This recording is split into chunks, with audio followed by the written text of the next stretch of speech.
Olha o quinto sinal, marcando pontualmente 8 da manhã. É hora da gente começar o Jornal Gente desta terça-feira, 1º de junho de 2021.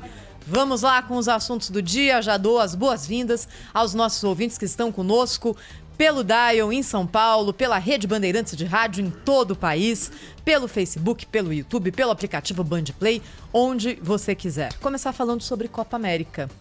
Xiii, tô achando que eu vou apanhar do nosso ouvinte hoje. Vou apanhar, mas vamos. Estamos, o que é mais uma flechada, não é? Para São Sebastião. Acho que é a polêmica da semana, de como começa a semana, a realização ou não no Brasil da Copa América. Vamos lembrar que ainda não há uma definição sobre o torneio, como disse ontem o ministro da Casa Civil, Luiz Eduardo Ramos. Aliás, só queria entender por que coube ao ministro Luiz Eduardo Ramos, ministro-chefe da Casa Civil, a pessoa que tem a importante missão de coordenar todos os ministérios, se manifestar publicamente sobre a realização da Copa América no Brasil. Secretaria de Turismo, Ministério, Secretaria de Esporte, mas o ministro da Casa Civil, lá do alto da sua autoridade? Olha, eu acho que esse debate está muito politizado e eu queria colocar esse debate no chão aqui na abertura do Jornal Gente. E já vou logo dizer de cara que acho que, primeiro, a realização ou não da Copa América no Brasil está supervalorizada e, na minha opinião, é sim possível realizar esse evento no Brasil, desde que sejam seguidos todos os protocolos. Aquilo que disse o governador João Dória ontem. Então, olha, São Paulo, se for requisitado, sim, pode realizar a Copa América, desde que todos os critérios do Plano São Paulo, de contingência da Covid, blá, blá, blá, blá, blá, blá, sejam cumpridos pelas delegações. Ponto. Mas esse assunto virou um fla-flu em rede social. Acho que mais flá do que flu nesse caso. Por quê? Primeiro, a gente está vindo de um fim de semana de manifestações de rua contra o presidente Jair Bolsonaro, com o clima mais quente. Segundo, seleção brasileira é algo que mexe com o símbolo da pátria. E aí eu queria perguntar o seguinte: qual é a diferença da realização de um torneio como a Copa América? E, amigos, convenhamos, né? Já faz tempo que a seleção brasileira não leva multidões às ruas. Qual é a grande comoção que vai haver no Brasil com a realização da Copa América por aqui, sem torcida, com delegações testadas, com delegações vacinadas? Qual é a grande comoção? Qual é o grande problema? Qual é a diferença da realização da Copa América, por exemplo, para os Jogos da Libertadores da América, que também trazem estrangeiros para o Brasil? Não vi nenhuma comoção em rede social, de gente falando, não quero que o Palmeiras jogue com não sei quem, do Equador, do Paraguai, do Peru. Não. Qual é a diferença? A diferença é o caldo político que existe nesse momento e a forma como ele é colocado. E o fato do presidente Jair Bolsonaro ter sido citado também pela Conmebol no dia seguinte em que a Argentina, também com todos os seus problemas sanitários e políticos, disse que não ia colocar a mão nessa cumbuca e, portanto, não ia sediar a Copa América. São questões políticas que estão fazendo com que uma decisão que não tem grandes consequências em termos de saúde pública, em termos de pandemia, fique maior do que deveria ficar. Por quê? Qual é a diferença? Eu não consigo entender. Qual é a diferença de um jogo entre Brasil e Argentina na Copa América em relação a um jogo entre um time de São Paulo e um time da Argentina na Taça Libertadores da América? Por que um pode e o outro não? Por que um desperta comoção e o outro não? Então não pode nada, se é nesse raciocínio. É um debate político que contaminou a Copa América e que agora está colocado na mesa. E a previsão é que a Copa América comece daqui a pouquinho, que é dia 11, dia 13 de junho. Hoje é 1º de junho, ou seja, esse imbróglio vai ter que ser desfeito muito rapidamente, porque já está em cima da data. Aí o nosso ouvinte vai se perguntar, puxa, Thaís, é verdade? Então você está passando a mão na cabeça desse governo que tanto tem errado na Covid, você é bolsominion. Gente, ninguém é nada aqui, a gente está aqui para analisar os fatos. E é muito bom trabalhar numa emissora em que as pessoas possam se manifestar livremente no ar, e eu tenho certeza que hoje, ao longo do dia, você vai ouvir posições diferentes a respeito desse assunto. O que a gente quer aqui é fazer o ouvinte pensar e colocar argumentos para todos os lados. E, não, eu não acho que o governo tenha ido bem na condução da crise sanitária da Covid. Na verdade, eu acho que foi muito mal, pela falta de exemplo e pelos resultados apresentados até aqui. A pandemia ainda não passou. E aí, mais do que discutir Copa América, eu queria colocar para o nosso ouvinte um assunto que me parece muito mais nevrálgico na crise da Covid e que tem passado batido e não sei por que não desperta emoções. É porque não mexe com seleção, não mexe com futebol e aí passa batido. Que é o seguinte, a tal da Secretaria Extraordinária do Enfrentamento à Crise da Covid, um nome bonito, que foi colocado pelo ministro Marcelo Queiroga logo que ele assumiu. Quando ele assumiu, ele disse o seguinte: a partir de agora teremos dentro do Ministério da Saúde um órgão específico para tratar da Covid. Isso foi no dia 24 de março. A gente está em junho agora.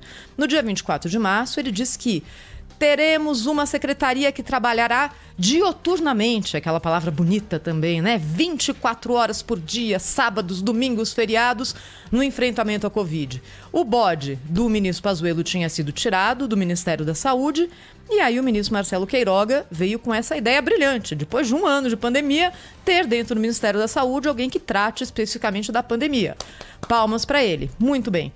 A secretaria foi criada por meio de decreto, algumas semanas depois, e aí foi nomeada uma secretária, a médica Luana Araújo, que ficou 10 dias no cargo, entrou muda e saiu calada, não disse por que saiu, e a secretaria, por enquanto, é um papel, porque não tem quem toque a secretaria.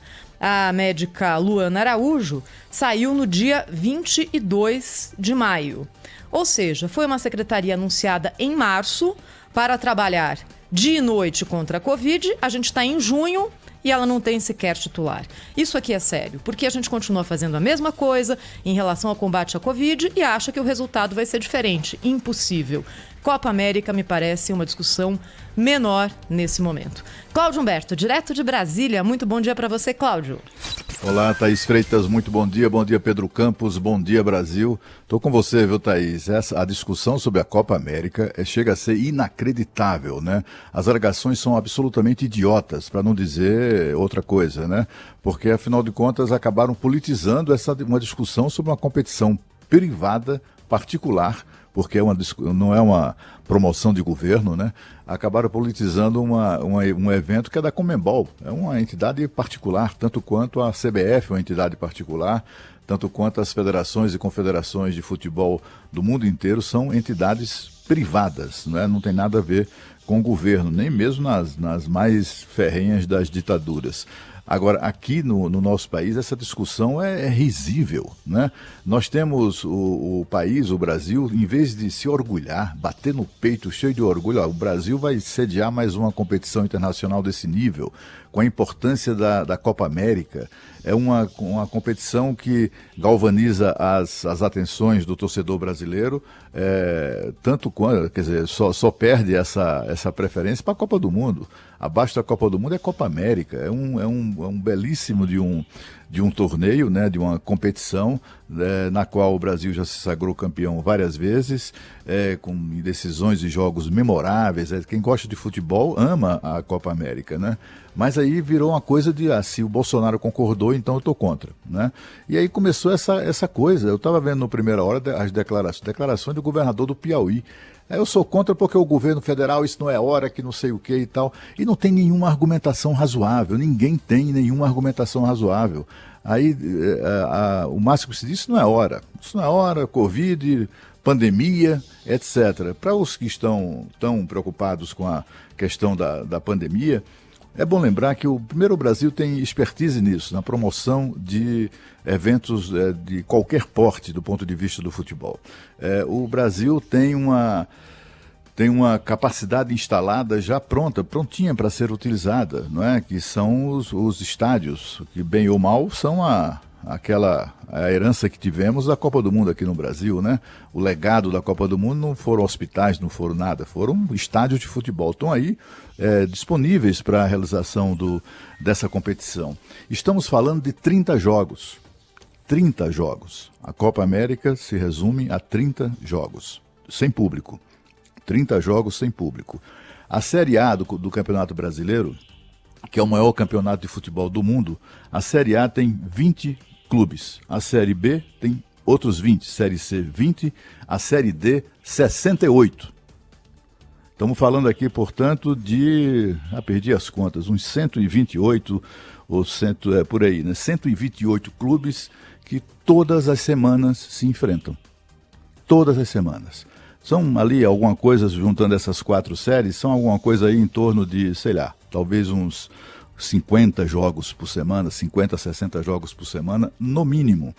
Mais cedo estava ouvindo o nosso querido companheiro Guilherme Simati falando sobre os jogos de hoje e de amanhã pela Copa do Brasil. Só aí foram 12 jogos.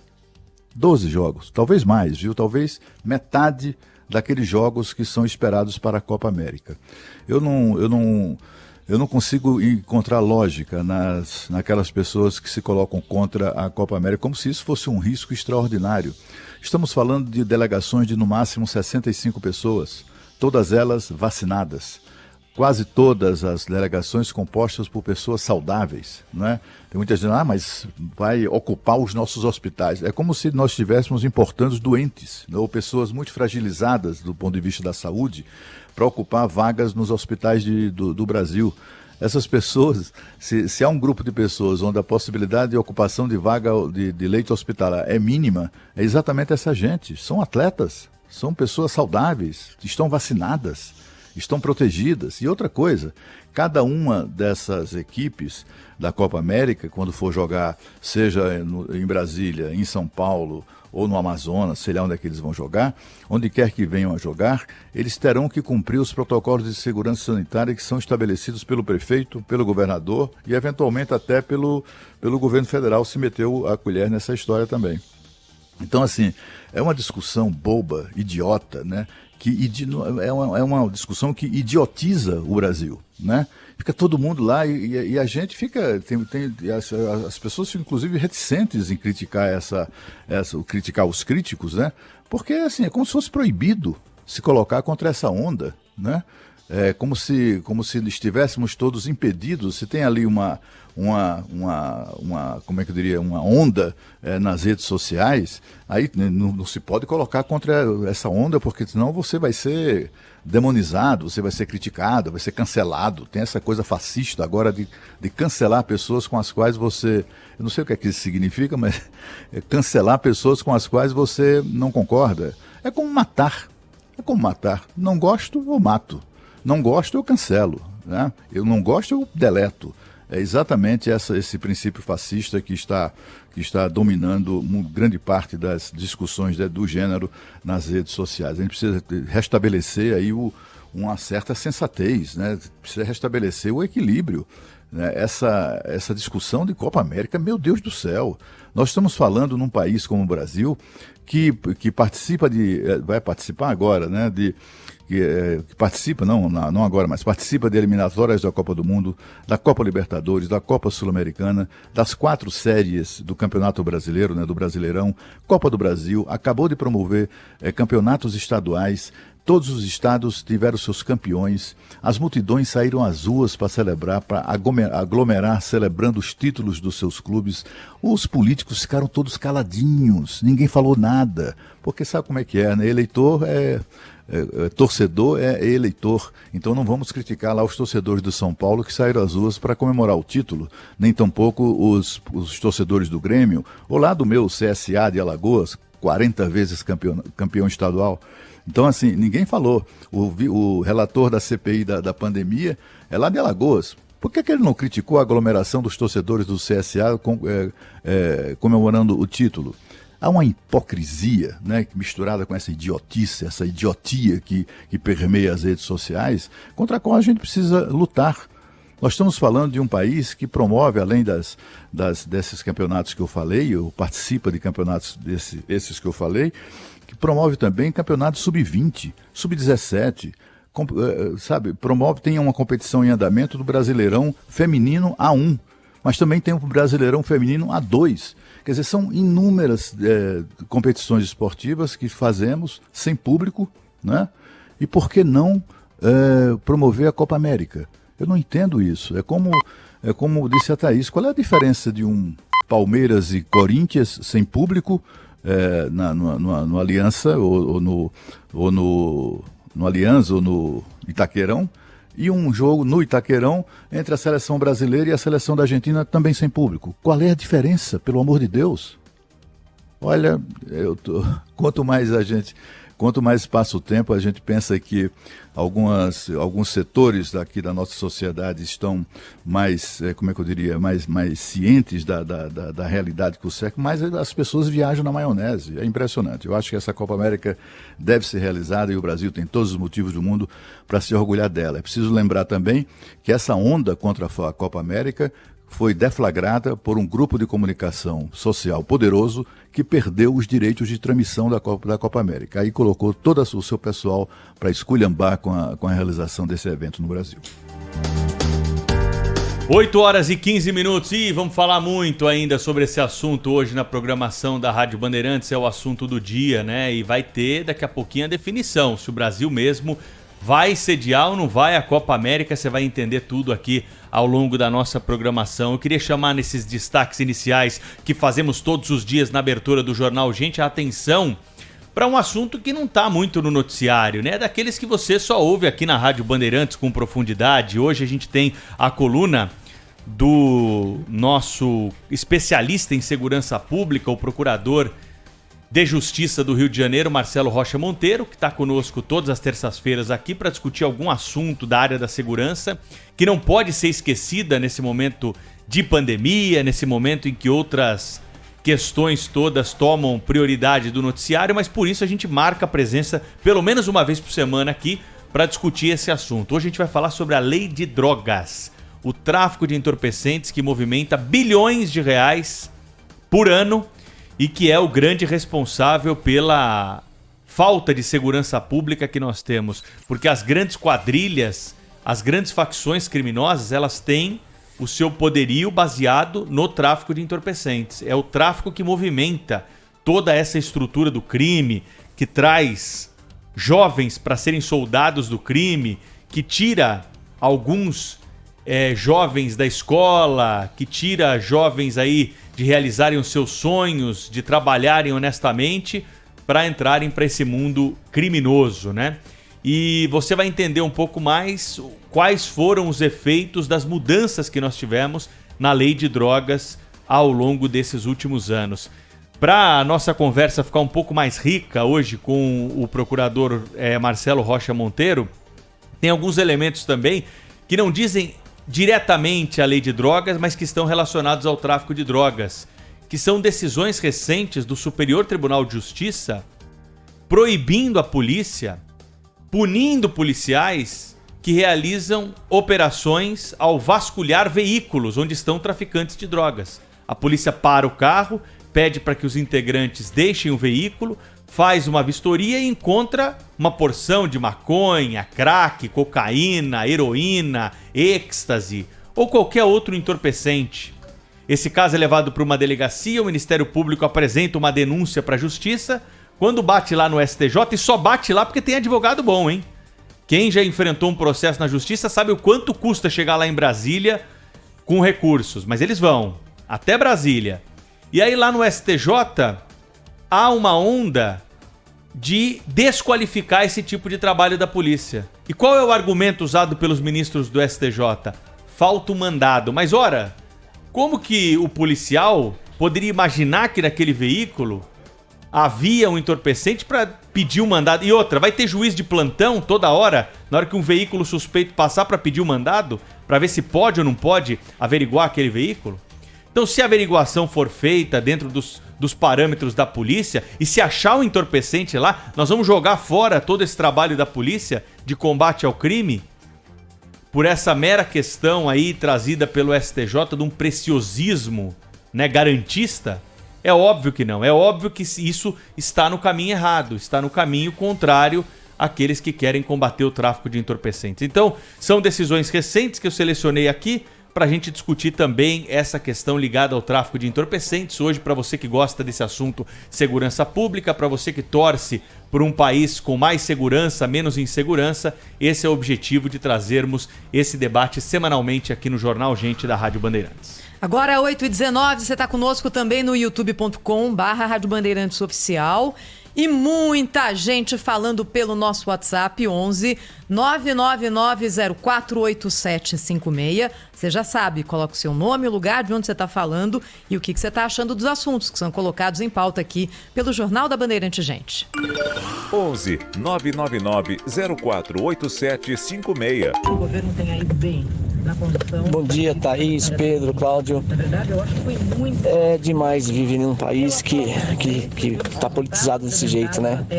Se o governo tivesse falado não, Copa América aqui não, hoje os mesmos que estão falando, criticando que ele falou sim, iam estar criticando porque ele falou não. Isso é a politização cega ao extremo. Parabéns, Thaís, pela sua colocação. Parabéns. Bom dia, Ricardo Muguaçu. Bom dia, Rádio Bandeirantes, Joaquim aqui da Baixada. Que vai ter jogo, tudo bem. Só não vem fechar meu comércio aqui, porque eu não tenho nada a ver com isso, entendeu? Agora vem fiscal aqui, fechar meu comércio aqui, me coagir, querendo cobrar multa e liberar jogar futebol. Isso é um crime. Isso é um crime. O dia que o fiscal vem aqui de novo, eu vou conversar sério com ele. Bom dia, é Marco Cardoso, de Santo André. Muito bom falar com Bandeirantes, é Bandeirante Gente. Parabéns sempre pelo jornal diário. Não vejo diferença, Thaís, entre um jogo da Libertadores, um jogo local, inclusive, e um jogo da Copa América. Realmente é um absurdo. Vamos parar de discutir política e discutir, sim, como as coisas devem ser realmente tocadas, né? Os campeonatos que estão tendo no Brasil são de brasileiros. Não estão vindo jogadores do mundo todo para cá para jogar uma competição. Quando você fala de Copa América, vai vir jogador do mundo inteiro, de todos os continentes do mundo. É muito diferente do campeonato nacional, seja ele qual for. Estadual, Copa do Brasil, todos eles, tá? É muito diferente. Bom dia, Rádio Bandeirantes, tudo bem? Meu nome é Antônio, eu sou de Mauá. E é o seguinte, eu não sou contra a Copa América no Brasil. Vai ser bem bacana, tal. Porém, eu queria que o Bolsonaro tivesse a mesma rapidez que ele teve para aceitar a Copa América, ele tivesse para conseguir vacinas para nós. Em sua defesa, ao seu lado, sempre. Rede Bandeirantes de Rádio.